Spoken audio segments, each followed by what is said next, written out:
नमस्कार मित्रांनो, स्वागत आहे तुमचं एनजे अकॅडमीच्या आपल्या यूट्यूब चॅनलमध्ये. मित्रांनो, आपण मिशन तलाठी भरती 2026 अंतर्गत अतिशय संभाव्य प्रश्नपत्रिका या ठिकाणी पाहणार आहोत. आजची आपली प्रश्नपत्रिका क्रमांक 1 आहे, म्हणजे आजची आपली पहिलीच प्रश्नपत्रिका आहे. आजपासून आपण दररोज नियमितपणे काय करणार आहोत, या ठिकाणी एमपीएससीच्या परीक्षेसाठी म्हणजेच तलाठी भरतीसाठी अतिशय संभाव्य अशी प्रश्नपत्रिका पाहत जाणार आहोत. आता तुम्हा सगळ्यांना माहिती आहे की तलाठी भरतीची जी परीक्षा आहे ती परीक्षा कोणामार्फत होणार आहे, तर एमपीएससी मार्फत परीक्षा होणार आहे. त्यामुळे आपल्याला अभ्यास करताना काय करावं लागणार आहे की एमपीएससीच्या आतापर्यंत झालेल्या ज्या काही प्रश्नपत्रिका आहेत, म्हणजेच प्रिव्हियस इयरचे क्वेश्चन पेपर आहेत, कोणाचे, तलाठी भरतीचे नाही तर कोणाचे, एमपीएससीने घेतलेले अगोदरच्या ज्या काही प्रश्नपत्रिका आहेत त्यांचा आपल्याला अभ्यास करावा लागणार आहे. मग आपण या ठिकाणी हे जे काही प्रश्न घेतले तर हे कोणते प्रश्न आहेत, तर हे एमपीएससीचे PYQ आहेत, म्हणजेच प्रिव्हियस इयर क्वेश्चन आहेत. म्हणजे आतापर्यंत एमपीएससीने जे प्रश्न विचारले आहेत तेच आपण या ठिकाणी काय घेतलेले आहेत. आजचा आपला कोणता विषय असणार आहे, तर या ठिकाणी इतिहास विषय असणार आहे. इतिहास विषयाचे तुम्हाला परीक्षेमध्ये किती प्रश्न असणार आहेत, तर 10 प्रश्न असणार आहेत. 10 मार्कासाठी तुम्हाला इतिहास विषय हा परीक्षेमध्ये असणार आहे. ठीक आहे, मग या ठिकाणी बघूया पहिला प्रश्न काय आपला, तर 1857च्या उठावात कानपूर येथे क्रांतीचे नेतृत्व कोणी केलं होतं असं आपल्याला या ठिकाणी विचारलंय. आपल्याला पर्याय दिलेत कुंवरसिंह, बेगम हजरत महल, नानासाहेब पेशवे आणि बहादूर शाह जफर. मग यापैकी क्रांतीचं नेतृत्व कोणी केलं होतं. आता जर तसं पाहिलं तर या चारही व्यक्तींनी काय केलेलं आहे, क्रांतीचं नेतृत्व केलेलं आहे. परंतु ज्याने त्याने ज्याच्या त्याच्या भागामध्ये म्हणजे ठराविक ठिकाणी केलेलं आहे. मग प्रश्नामध्ये आपल्याला काय विचारले पहा की कानपूर या ठिकाणी, मग कानपूर या ठिकाणी नेतृत्व कोणी केलं होतं, तर ते नानासाहेब पेशवे यांनी केलं होतं. मग तुम्हाला 1857चा उठाव लक्षात ठेवताना तुम्हाला काय करायचं आहे की कोणत्या ठिकाणी कोणत्या नेत्याने उठावाचं नेतृत्व केलं होतं हे तुम्हाला लक्षात ठेवायचं आहे, कारण ते आपल्यासाठी काय असणार आहे, खूप महत्त्वाचं असणार आहे. ठीक आहे, त्याच्यानंतर बघा कानपूर या ठिकाणी जो नानासाहेब पेशव्यांनी नेतृत्व केलं होतं त्यांना सहकार्य कोणी केलं होतं पहा, तर तात्या टोपे. म्हणजे तात्या टोपे हे काय होते, क्रांतिसिंह. या क्रांतीमध्ये नानासाहेब पेशवे यांचे कोण होते, सेनापती होते. त्याचबरोबर अजीमुल्ला खान या दोघांनी त्यांना काय केलं होतं, लष्करी व रणनीतिक सहकार्य केलं होतं. कोणासाठी, तर नानासाहेब पेशव्यांना. कशासाठी, तर ह्या 1857च्या उठावासाठी. ठीक आहे, त्याच्यानंतर बघा कुंवरसिंह यांनी कुठं नेतृत्व केलं होतं, तर त्यांनी बिहारमध्ये केलं होतं. त्याचबरोबर बेगम हजरत महल यांनी कुठं केलं होतं, तर लखनौ या ठिकाणी केलं होतं. आणि बहादूर शाह जफर याला काय केलं होतं, दिल्लीचा बादशाह म्हणून त्या ठिकाणी घोषित करण्यात आलं होतं. ठीक आहे, लक्षात येतं, खूप महत्त्वाचा प्रश्न आहे. तुम्हाला आपण स्पष्टीकरणासह या ठिकाणी काय करत असतो, पाहत असतो. ठीक आहे, पुढच्या प्रश्नाकडे जाऊ. प्रश्न क्रमांक 2 कडे काय विचारले बघा, या ठिकाणी शेतकऱ्यांचा आसूड हा ग्रंथ खालीलपैकी कोणाचा आहे. आता या ठिकाणी काय विचारले आपल्याला की एक पुस्तक दिलंय की शेतकऱ्यांचा आसूड हा जो ग्रंथ आहे हा कोणाचा ग्रंथ आहे असं आपल्याला विचारलंय. तुम्हाला सगळ्यांना माहिती आहे हा कोणाचा ग्रंथ आहे, तर हा महात्मा ज्योतिराव फुले म्हणजेच महात्मा फुले यांचा अतिशय महत्त्वाचा ग्रंथ आहे. महात्मा फुले यांच्या ग्रंथावरती किंवा महात्मा फुले आणि सावित्रीबाई फुले यांच्या कार्यावरती आपल्याला नियमितपणे प्रश्न काय केले जातात, परीक्षेमध्ये विचारले जातात. ठीक आहे, मग या ठिकाणी दुसरा प्रश्न आपल्याला असा विचारला जातो की महात्मा ज्योतिराव फुले यांनी शेतकऱ्यांचा आसूड हा ग्रंथ कधी लिहिला होता. मग हा ग्रंथ त्यांनी कधी लिहिला होता, तर तो 1883 मध्ये लिहिला होता. त्याच्यानंतर दुसरा अजून प्रश्न विचारला जातो की या ग्रंथामध्ये त्यांनी कशाचं लिखाण केलं, तर त्यांनी कशाचं लिखाण केलं पहा, तर अज्ञानामुळे आणि धार्मिक रूढी परंपरामुळे शेतकऱ्यांची होणारी दैनावस्थेचं वर्णन काय केलं त्यांनी या ग्रंथामध्ये परखडपणे केलेलं आहे. ठीक आहे, त्याच्यानंतर बघा अजून त्यांनी काही उपाय सुचवले होते, ते म्हणजे काय, शेतीचा विकास, सिंचन व्यवस्था आणि शिक्षणाची गरज याच्यावरती त्यांनी काय केलेले आहेत, काही उपाय सुद्धा या ग्रंथामध्ये सुचवलेले आहेत. खूप महत्त्वाचं आहे, तुम्हाला लक्षात ठेवायचं आहे. ठीक आहे, पुढे जाऊया प्रश्न क्रमांक 3 कडे. काय विचारले बघा, मुंबईत परमहंस सभाची स्थापना कधी झाली. म्हणजे काय विचारलं आपल्याला की ही जी परमहंस सभा आहे या परमहंस सभेची स्थापना कधी झाली असा आपल्याला प्रश्न विचारलेला आहे. मग परमहंस सभेची स्थापना कधी झाली होती, तर ती 1849 ला झाली होती. मग तुम्हाला तारखेसहित लक्षात ठेवायचं आहे, कारण आपल्याला तारखेसहित प्रश्न विचारला जातो. मग 31 जुलै 1849 रोजी काय झाली होती, परमहंस सभेची स्थापना झाली होती. त्याच्यानंतर दुसरा प्रश्न तुम्हाला याच्यावरती असा विचारला जाऊ शकतो की 1849 साली परमहंस सभेची स्थापना कुठे झाली. मग ही स्थापना कुठे झाली होती परमहंस सभेची, तर ती मुंबई या ठिकाणी झाली होती. त्याच्यानंतर अजून एक प्रश्न विचारला जातो की मुंबईत 1849 रोजी परमहंस सभेची स्थापना कोणी केली किंवा कोणाच्या नेतृत्वाखाली झाली? मग ही स्थापना कोणी केली होती? तर ती दादोबा पांडुरंग तरखडकर यांनी या ठिकाणी परमहंस सभेची स्थापना केली होती. ठीक आहे. त्याच्यानंतर इथं अजून एक प्रश्न विचारला जातो की ही जी काही परमहंस सभा आहे, या परमहंस सभेचं मुख्य उद्दिष्ट काय होतं? मग मुख्य उद्दिष्ट काय होतं बघा, तर जातीभेद निर्मूलन, त्याच्यानंतर मूर्तिपूजा विरोध आणि ऐक्येश्वरवादाचा प्रसार करणे, हे काय होतं? परमहंस सभेचं महत्त्वाचं वैशिष्ट्य होतं. अजून एक प्रश्न विचारला जातो आपल्याला त्या ठिकाणी की ही जी परमहंस सभा आहे ही कशी संस्था होती? तर ही गुप्त स्वरूपाची संस्था होती. याच्यावरती सुद्धा आपल्याला प्रश्न विचारलेला आहे. म्हणजे आपण जे या ठिकाणी स्पष्टीकरणामध्ये शब्द ना शब्द घेतो तो प्रत्येक शब्द आपल्या परीक्षेच्या दृष्टीने काय आहे? अतिशय महत्त्वाचा आहे, अतिशय इम्पॉर्टंट आहे, लक्षात ठेवायचं आहे. मग गुप्त संघटना कोणती होती? तर परमहंस सभा ही काय होती? गुप्त संघटना होती. आणि या सभेचे जे काही सदस्य आहेत हे बघा, सभेच्या गुप्त बैठकामध्ये काय करायचे? सर्व जातीचे लोक काय करायचे? एकत्र येऊन भोजन करायचे. याच्यावरती सुद्धा आपल्याला परीक्षेमध्ये प्रश्न विचारलेले आहेत की कोणत्या सभेचे सदस्य एकत्र येऊन, सगळ्या जातीचे लोक एकत्र येऊन काय करायचे? भोजन करायचे. मग कोणत्या सभेचे? तर परमहंस सभेचे जे काही सभासद होते ते काय करायचे? एकत्र येऊन काय करायचे? भोजन करायचे. ठीक आहे. पुढच्या प्रश्नाकडे जाऊया. प्रश्न क्रमांक 4 आहे. काय विचारले बघा, खालीलपैकी कोणत्या कायद्याने भारतात द्विशासन पद्धती प्रांतामध्ये लागू करण्यात आली? की कोणत्या कायद्याद्वारे प्रांतामध्ये द्विशासन पद्धती लागू करण्यात आली असं आपल्याला या ठिकाणी विचारलेलं आहे. मग ही कोणत्या कायद्यानुसार केली होती? तर ही 1919चा जो काही भारत सरकारचा कायदा होता, याच कायद्याला काय म्हणतात? तर या कायद्याला मॉन्टेग्यू चेम्सफोर्ड सुधारणा कायदा असं म्हणतात. लक्षात ठेवायचे. 1919च्या कायद्याला काय म्हणतात? मॉन्टेग्यू चेम्सफोर्ड सुधारणा कायदा म्हणतात. आणि या कायद्याने काय केलं होतं? तर प्रांतामध्ये बघा, केंद्र स्तरावर नाही तर प्रांत स्तरावरती काय केली होती? द्विशासन पद्धती लागू केली होती. मग द्विशासन पद्धती म्हणजेच काय केलं होतं? तर यामध्ये विषयाची विभागणी केली होती पहा, प्रांतिक विषयाची विभागणी केली होती. कशामध्ये केली होती पहा? तर राखीव विषय आणि सोपे विषय अशा दोन याच्यामध्ये काय केली होती? त्यांनी विभागणी केली होती. मग हे जे काही राखीव विषय होते, हे राखीव विषयामध्ये काय असायची? तर महत्वाची खाती असायची. आणि ही कोणाच्या नियंत्रणात असायची? तर ती गव्हर्नर व त्याच्या कार्यकारिणीच्या नियंत्रणात असायची. मग त्यामध्ये बघा, महसूल खाता असेल, पोलीस असेल किंवा न्याय असेल, याच्यासारखी जी काय महत्वाची खाती होती ही काय असायची? राखीव स्वरूपाची असायची. आणि ती कोणाच्या नियंत्रणात असायची? तर ते गव्हर्नरच्या नियंत्रणात असायची. आणि जी काही सोपीव खाती होती, ही सोपीव खाती काय असायची? तर ही भारतीय सदस्याच्या किंवा भारतीय मंत्र्याकडे सोपवली जायची. मग त्याच्यामध्ये काय होतं पहा, शिक्षण आणि आरोग्य यासारखी सोपीव खाती भारतीय मंत्र्याकडे सोपवली जायची. ठीक आहे. महत्वाचं आहे, लक्षात ठेवायचं आहे. पुढे जाऊया. 5वा प्रश्न पहा, काय विचारलंय? बॉम्बे असोसिएशन या मुंबईतील पहिल्या राजकीय संघटनेची स्थापना कोणाच्या प्रयत्नाने झाली? आता काय विचारलंय की बॉम्बे असोसिएशन ही जी संघटना आहे, या संघटनेची स्थापना कोणाच्या प्रयत्नाने झाली असं विचारलंय. मला माहित आहे की तुम्हा सगळ्यांना या प्रश्नाचं उत्तर येत आहे. ठीक आहे. मग हे कोणाच्या प्रयत्नाने झाली होती? तर ही जगन्नाथ शंकरशेठ म्हणजेच जगन्नाथ शंकरशेठ किंवा नाना शंकरशेठ यांच्या प्रयत्नाने झाली होती. मग प्रश्न असा पण विचारला जातो की मुंबई प्रांतातील पहिली राजकीय संघटना कोणती? बघा, कधी कधी आपल्याला प्रश्नामध्येच त्यांनी महत्वाची माहिती दिलेली असते. मग मुंबई प्रांतामधील पहिली राजकीय संघटना कोणती आहे? तर ती बॉम्बे असोसिएशन आहे. मग तारीख पण लक्षात ठेवायची तुम्हाला. स्थापना कधी झाली? तर ती 26 ऑगस्ट 1852ला. कोणाच्या नेतृत्वाखाली किंवा कोणाच्या पुढाकाराने?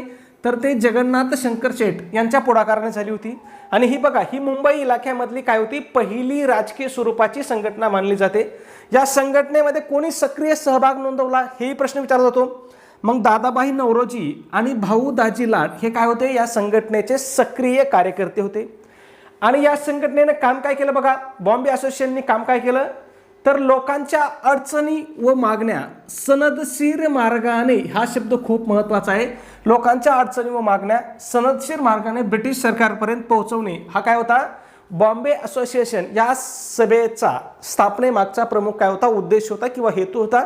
आणि या सभेने हे कार्य केलेलं आहे. ठीक आहे. पुढचा प्रश्न पाहण्याअगोदर मित्रांनो एक छोटीशी पण अतिशय महत्वाची अशी सूचना. मित्रांनो, आपण तलाठी भरती 2026 साठी अतिशय इम्पॉर्टंट, अतिशय महत्त्वपूर्ण अशी टेस्ट सिरीज या ठिकाणी सुरू केली आहे. मग आपल्या टेस्ट सिरीजचं वैशिष्ट्य काय आहे? तर ही तुमच्या तलाठी भरतीच्या संपूर्ण अभ्यासक्रमावर आधारित अशी आपली ही टेस्ट सिरीज असणार आहे. मग या टेस्ट सिरीजमध्ये तुम्हाला काय भेटेल बघा, तर तुम्हाला या ठिकाणी 10 टेस्ट पेपर भेटतील. ते कशा स्वरूपात भेटतील बघा, तर ते उत्तर सूची त्याचबरोबर त्यांचं संपूर्ण स्पष्टीकरणासह भेटतील. म्हणजे ज्या पद्धतीने आपण इथं प्रश्नाचं स्पष्टीकरण घेत आहोत व्हिडिओमध्ये, त्याच स्वरूपामध्ये तुम्हाला काय होणार आहे, या आपल्या टेस्टचं संपूर्ण स्पष्टीकरणासह ते तुम्हाला भेटणार आहेत. त्याचबरोबर आपण फ्रीमध्ये काय करतोय, तुम्हाला 2017 पासून आतापर्यंत झालेल्या MPSCच्या सर्व प्रश्नपत्रिका तुम्हाला आपण उत्तर सूचीसह देत आहोत. ठीक आहे, MPSCच्या प्रश्नपत्रिका आपण कशा देतो, तुम्हाला उत्तर सूचीसह देत आहोत. कोणत्या प्रश्नपत्रिका, तर 2017 पासून आतापर्यंत झालेल्या सगळ्या प्रश्नपत्रिका. आता तुम्हाला तलाठी भरतीसाठी काय करायचंय, MPSCच्या सगळ्या प्रश्नपत्रिकेचाच अभ्यास करायचा आहे. मग एवढ्या 2 गोष्टी जर तुम्ही केल्या तर तुम्ही काय होणार, 100% आपली गटकची पूर्वपरीक्षा म्हणजे तलाठी भरतीची पूर्वपरीक्षा काय होणार, 100% या ठिकाणी तुम्ही चांगल्या मार्काने काय होणार, उत्तीर्ण होणार आहात किंवा पास होणार. म्हणजे दुसरं तुम्हाला काही करायची गरज नाही. ठीक आहे, मग याची किंमत किती मित्रांनो, तर फक्त 200 रुपये किंमत आहे.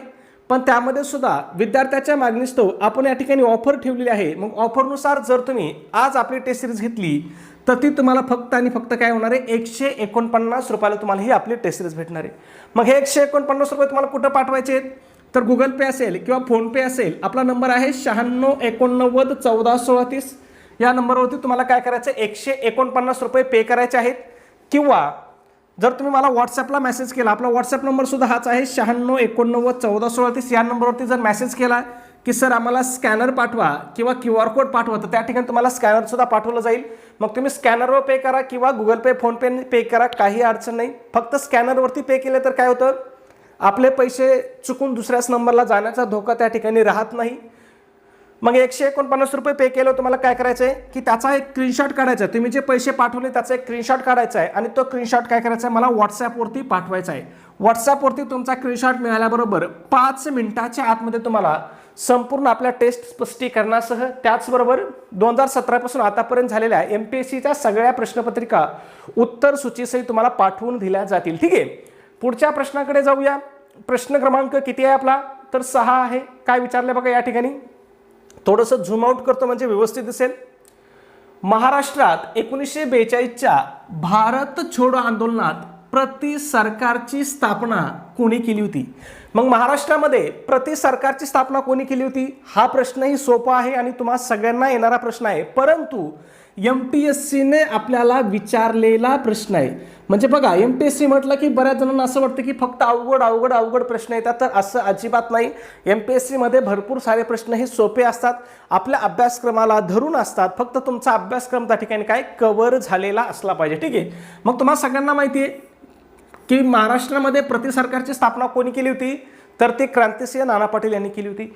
कोणत्या आंदोलनादरम्यान केली होती पहा, तर भारत छोडो आंदोलनादरम्यान केली होती. म्हणजेच कधी केली होती ती स्थापना, तर ती 1942ला केली होती. मग हे पण लक्षात ठेवायचं आहे. ठीक आहे, त्याच्यानंतर कुठं केली होती हाही प्रश्न विचारू शकतात की क्रांतिसिंह नाना पाटील यांनी महाराष्ट्रातील कोणत्या ठिकाणी प्रति सरकारची स्थापना केली होती, असं सुद्धा आपल्याला विचारू शकतात.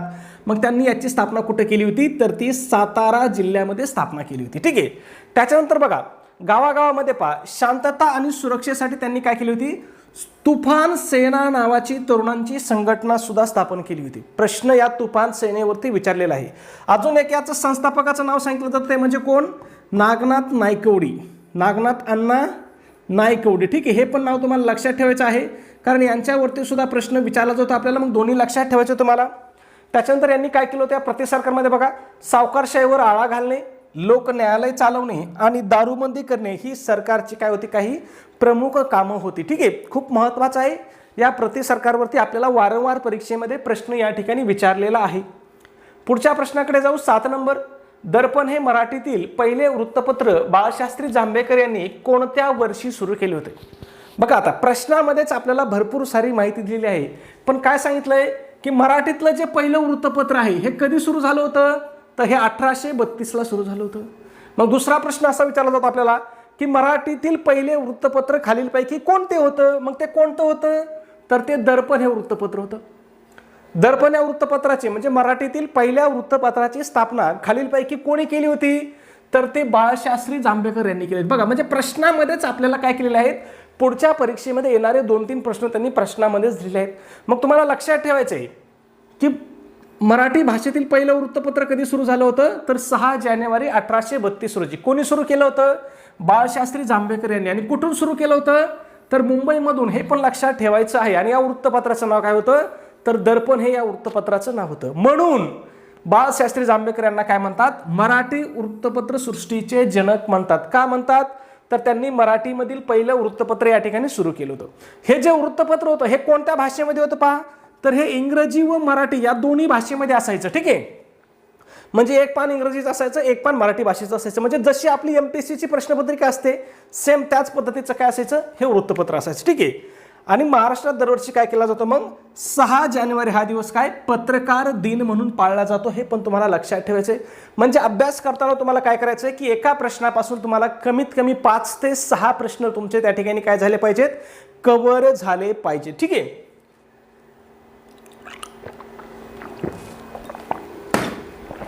पुढचा प्रश्न आहे आपला 8 नंबर. काय विचारले बघा या ठिकाणी. लंडन येथे इंडिया हाऊसची स्थापना खालीलपैकी कोणी केली? मग आता लंडन या ठिकाणी इंडिया हाऊसची स्थापना कोणी केली होती?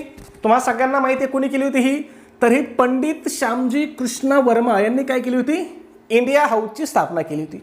दुसरा प्रश्न आपल्याला असा विचारला जातो की पंडित श्यामजी कृष्ण वर्मा यांनी इंडिया हाऊसची स्थापना कधी केली? मग ते कधी केली होती? 1905 ला केली होती. तिसरा प्रश्न आपल्याला विचारला जातो की पंडित श्यामजी कृष्ण वर्मा यांनी 1905 ला इंडिया हाऊसची स्थापना कोणत्या ठिकाणी केली? मग ही कोणत्या ठिकाणी केली होती त्यांनी तर ही लंडन या ठिकाणी स्थापना केली होती. मग ही स्थापना कशासाठी केली होती त्यांनी बघा तर उच्च शिक्षणासाठी लंडनला जाणाऱ्या देशभक्त भारतीय विद्यार्थ्यांना त्यांनी निवास म्हणजे राहण्याची सोय आणि शिष्यवृत्ती सुद्धा त्या ठिकाणी काय केली जायची दिली जात असायची. ठीक आहे. स्वातंत्र्यवीर सावरकर यांनी इंडिया हाऊसमध्येच राहून काय केलं होतं 1857चा स्वातंत्र्य समर हा ग्रंथ लिहिला होता. खूप महत्त्वाचा प्रश्न आहे, लक्षात ठेवा. प्रश्न याच्यावरती वारंवार आपल्याला विचारले जातात. ठीक आहे. पुढे जाऊया 9 नंबर. सुधारक हे वृत्तपत्र खालीलपैकी कोणाशी संबंधित आहे? मग सुधारक हे वृत्तपत्र कोणाशी संबंधित आहे तर हे गोपाळ गणेश आगरकरांशी संबंधित आहे. म्हणजे गोपाळ गणेश आगरकर यांनी काय केलं होतं सुधारक हे वृत्तपत्र सुरू केलं होतं. पुढचा प्रश्न आपल्याला विचारू शकतात की गोपाळ गणेश आगरकर यांनी सुधारक हे वृत्तपत्र कधी सुरू केलं होतं तर त्यांनी ऑक्टोबर 1888 मध्ये काय केलं होतं सुधारक हे वृत्तपत्र सुरू केलं होतं.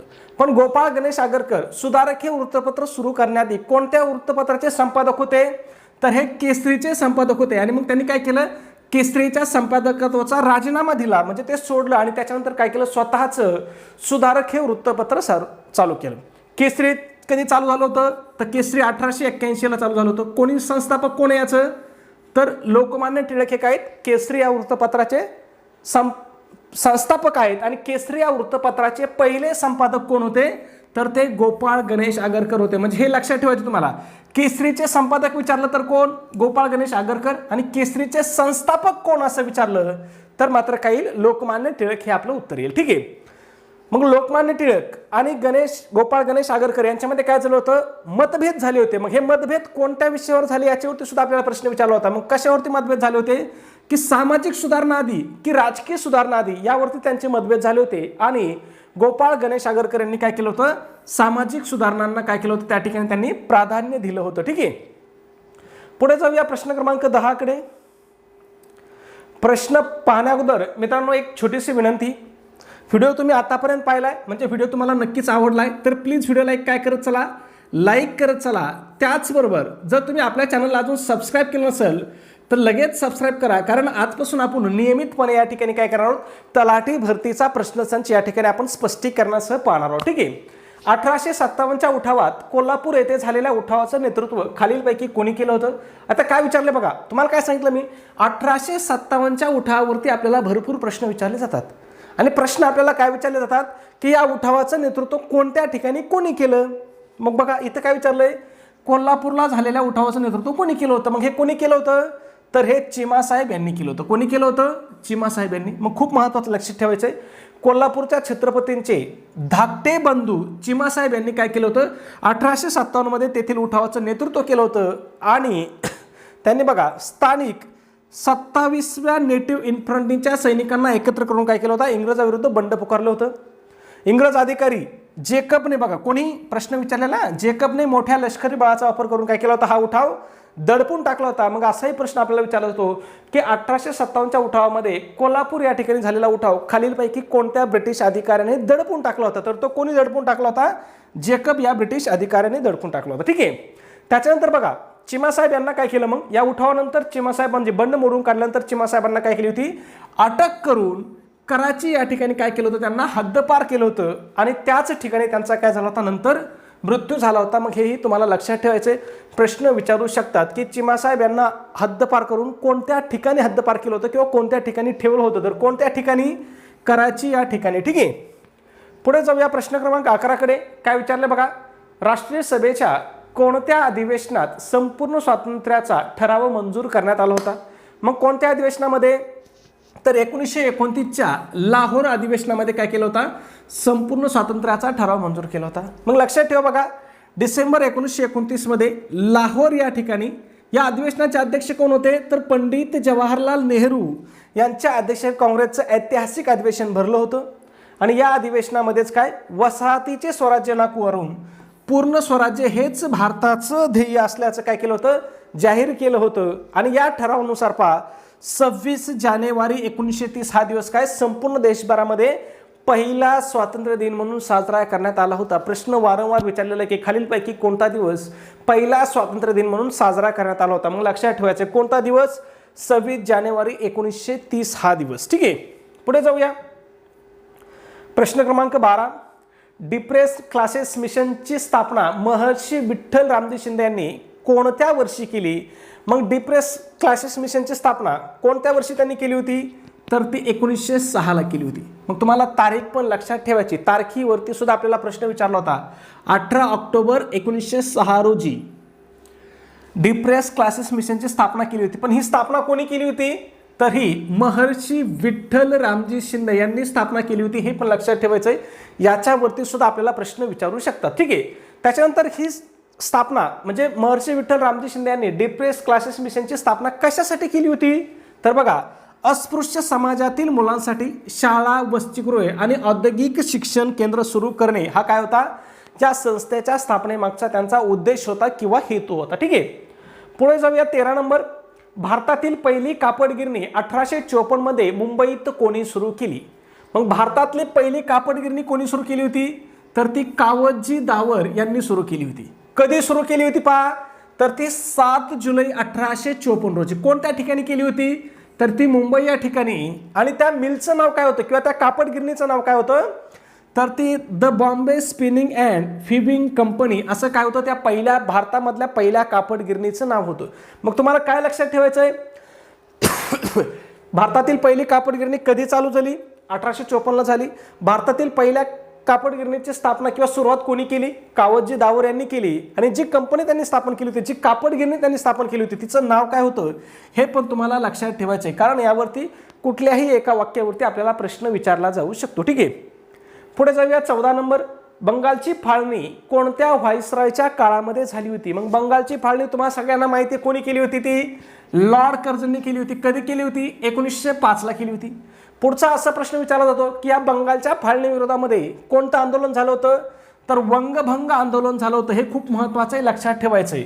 त्याच्यानंतर अजून एक प्रश्न विचारला जातो की ही बंगालची फाळणी ब्रिटिश सरकारने कधी रद्द केली? तर ती 1911 ला रद्द केली होती. हे लक्षात ठेवायचं. म्हणजे फाळणी कधी झाली? 1905 ला झाली. आणि रद्द कधी केली? 1911 ला केली. दोन्ही गोष्टी तुम्हाला महत्त्वाच्या आहेत, लक्षात ठेवायचं आहे. पुढे जाऊया 15 नंबर. महाडचा सत्याग्रह त्यालाच काय म्हणतात? चवदार तळे सत्याग्रह म्हणतात. तो कोणत्या वर्षी झाला असं आपल्याला विचारलेलं आहे. मग महाडचा सत्याग्रह कधी झाला होता? तर तो 1927 ला झाला होता. तुम्हाला तारखेसहित लक्षात ठेवायचं आहे. 20 मार्च 1927 ला काय झाला होता? महाडचा चवदार तळे सत्याग्रह झाला होता. आणि याचं नेतृत्व कोणी केलं होतं किंवा कोणाच्या नेतृत्वाखाली हा सत्याग्रह झाला होता? हे पण खूप महत्त्वाचं आहे. तर ते डॉक्टर बाबासाहेब आंबेडकर यांच्या नेतृत्वाखाली हा काय झाला होता? सत्याग्रह झाला होता. यामुळे पहा 20 मार्च हा दिवस महाराष्ट्रामध्ये काय सामाजिक सबलीकरण दिन म्हणून साजरा केला जातो. हे सुद्धा खूप महत्त्वाचं आहे. याच्यावरती सुद्धा आपल्याला प्रश्न विचारलेला आहे. ठीक आहे. म्हणजे ज्या ज्या घटकावरती आपल्याला परीक्षेमध्ये प्रश्न विचारले आहेत किंवा विचारू शकतात ते सगळे आपण या ठिकाणी काय केलेलं आहे? कव्हर केलेलं आहे. ठीक आहे. म्हणजे बाकीच्याने आपण तुमचा एक एक प्रश्न घेत नाही, तर आपण सगळं काय करतो? संपूर्ण स्पष्टीकरणासह घेतो. ठीक आहे. पुढे बघा 16 नंबर. जालियनवाला बाग हत्याकांड कोणत्या शहरामध्ये घडले? सोपा प्रश्न आहे, MPSCने विचारलेला प्रश्न आहे, पण सोपा प्रश्न आहे. मग जालियनवाला बाग हत्याकांड कोणत्या शहरामध्ये घडलं होतं? तुम्हाला सगळ्यांना माहिती आहे कुठं घडलं होतं? अमृतसर या शहरामध्ये. पण ते कधी घडलं हे पण तुम्हाला लक्षात ठेवायचं. कधी? 13 एप्रिल 1919 रोजी. आणि कोणत्या ब्रिटिश अधिकाऱ्याने या ठिकाणी गोळीबार करण्याचा आदेश दिला होता? तर तो जनरल डायर या अधिकाऱ्याने. आणि इथं अजून एक तुम्हाला लक्षात ठेवायचं बघा, या अमानुष हत्याकांडाच्या निषेधार्थ रवींद्रनाथ टागोर यांनी काय केलं होतं? आपली सर या पदवीचा त्याग केला होता. याच्यावरती सुद्धा आपल्याला परीक्षेमध्ये प्रश्न विचारलेला आहे, म्हणून लक्षात ठेवायचं आहे. ठीक आहे, पुढे जाऊया. 17 नंबर, आर्य महिला समाजाची स्थापना खालीलपैकी कोणी केली? मग आर्य महिला समाजाची स्थापना कोणी केली होती? तर ती पंडिता रमाबाई यांनी केली होती. कधी केली होती? 1 मे 1882 रोजी केली होती. कुठं केली होती? तर पुणे या ठिकाणी केली होती. म्हणजे ह्या सगळ्या गोष्टी तुम्हाला लक्षात ठेवायचं आहे. आणि या स्थापनेमध्ये त्यांना सहकार्य कोणाचं लाभलं होतं बघा? तर न्यायमूर्ती महादेव गोविंद रानडे आणि प्रार्थना समाजातील नेत्यांचं त्यांना काय झालं होतं? या ठिकाणी सहकार्य लाभलं होतं. खूप महत्त्वाचं आहे, लक्षात ठेवा. पुढे जाऊया. 18 नंबर, स्वतंत्र भारताचे पहिले गव्हर्नर जनरल कोण होते? सोपा प्रश्न आहे पुन्हा. मग स्वतंत्र भारताचे पहिले गव्हर्नर जनरल कोण होते? तर ते लॉर्ड माउंटबॅटन होते. ठीक आहे. त्याच्यानंतर इथं तुम्हाला अजून एक लक्षात ठेवायचं, एक प्रश्न महत्त्वाचा विचारला जातो की भारताचे पहिले आणि एकमेव भारतीय गव्हर्नर कोण होते? म्हणजे भारताचे पहिले भारतीय गव्हर्नर कोण? आणि ते एकमेव होते. ठीक आहे, मग ते कोण होते? तर ते सी राजगोपालचारी म्हणजेच चक्रवर्ती राजगोपालचारी होते. हे पण तुम्हाला लक्षात ठेवायचं आहे. दोन्ही हे महत्त्वाचे प्रश्न आहेत, दोन्ही पण आपल्या परीक्षेमध्ये विचारले जातात. ठीक आहे, पुढचा प्रश्न आहे आपला 19 नंबर, महाराष्ट्रात होम रूल लीगची स्थापना एप्रिल 1916 मध्ये कोणी केली? महाराष्ट्रामध्ये होम रूल लीगची स्थापना एप्रिल 1916 मध्ये कोणी केली? आता बघा, होम रूल लीग म्हटलं की आपल्या डोळ्यासमोर ॲनी बेझंट यांचं नाव येतं. पण प्रश्न व्यवस्थित वाचायचा. काय विचारलं? एक तर विचारलंय महाराष्ट्रामध्ये, आणि दुसरं काय दिलंय? एप्रिल 1919 मध्ये. मग ह्याचं उत्तर काय आहे? तर लोकमान्य टिळक हे याचं योग्य उत्तर आहे. कारण होम रूल लीग किती होत्या? 2 होत्या. एक होती ॲनी बेझंट यांची आणि दुसरी कोणाची होती? तर ती लोकमान्य टिळकांची होती. मग लोकमान्य टिळकांची होम रूल लीगची स्थापना कधी झाली होती? तर ही एप्रिल 1916 मध्ये झाली होती. कोणत्या ठिकाणी? तर ही बेळगाव या ठिकाणी गेली होती, स्थापना झाली होती. हे पण लक्षात ठेवायचं आहे, बेळगाव या ठिकाणी. आणि याच बेळगाव या ठिकाणच्या भाषणामध्ये लोकमान्य टिळक म्हटले होते की स्वराज्य हा माझा जन्मसिद्ध हक्क आहे आणि तो मी मिळवणारच. मग कोणत्या ठिकाणी त्यांनी ही ऐतिहासिक घोषणा केली? हाही आपल्याला प्रश्न विचारला जातो. मग ही कधी केली होती? कुठं केली होती? बेळगाव या ठिकाणी केली होती. आणि जी टिळकांची होम रूल लीग होती हिचं कार्यक्षेत्र काय होतं बघा? तर महाराष्ट्र होतं, फक्त मुंबई प्रांत वगळून. त्याच्यानंतर म्हणजे मुंबई वगळून महाराष्ट्र, कर्नाटक आणि मध्य प्रांत या भागापुरती काय होती? टिळकांची लीग मर्यादित होती. आणि ॲनी बेझंट यांनी कधी स्थापना केली होती पहा? तर त्यांनी सप्टेंबर 1916 मध्ये. कुठं? तर मद्रास या ठिकाणी स्थापना केली होती. आणि त्यांचं कार्यक्षेत्र काय होतं? तर उर्वरित भारत हे ॲनी बेझंट यांच्या होम रूल लीगचं कार्यक्षेत्र होतं. ठीक आहे, पुढचा प्रश्न आहे आपला 20 नंबर, अखिल भारतीय किसान सभेची स्थापना कोणत्या वर्षी झाली? कॉमन प्रश्न आहे. मग स्थापना कधी झाली होती? तर ही 1936 ला झाली होती. कोणत्या ठिकाणी झाली? तर बघा, लखनौ या ठिकाणी झालेल्या राष्ट्रीय काँग्रेसच्या अधिवेशनादरम्यान काय झाली होती? किसान सभेची स्थापना झाली होती. आणि या ठिकाणी अखिल भारतीय किसान सभेचे पहिले अध्यक्ष कोण होते? याच्यावरती पण प्रश्न विचारला जातो. मग स्वामी सहजानंद सरस्वती हे काय होते? अखिल भारतीय किसान सभेचे पहिले अध्यक्ष होते. आणि पहिले सरचिटणीस कोण होते? तर प्राध्यापक NG रंगा हे काय होते? किसान सभेचे पहिले सरचिटणीस होते. हे पण महत्त्वाचं आहे, लक्षात ठेवायचे. पुढचा आणि आपला शेवटचा प्रश्न आहे, प्रश्न क्रमांक 21, मुंबईत परमहंस सभाची स्थापना कधी झाली किंवा परमहंस सभेची स्थापना कधी झाली? मग हा पण घेतलेला प्रश्न आहे. मग याचं उत्तर काय करायचं तुम्हाला कमेंटमध्ये सांगायचं आहे, की जेणेकरून मला समजेल की मी शिकवलेलं तुम्हाला कितपत कळत आहे. ठीक आहे, म्हणून सगळ्यांनी उत्तर कमेंटमध्ये सांगायचं आहे. चॅनलला सबस्क्राईब केलं असेल तर मित्रांनो प्लीज एक सबस्क्राईब करा. आणि व्हिडिओ आवडला असेल तर लगेच एक लाईक करा. आणि एक नम्र विनंती की आपला व्हिडिओ तुमच्याकडे असणाऱ्या शैक्षणिक ग्रुपला, तुमच्या मित्रपरिवारांना नक्की काय करत चला? शेअर करत चला, पाठवत चला. धन्यवाद मित्रांनो, भेटूया आपल्या उद्याच्या पुढच्या नवीन व्हिडिओमध्ये.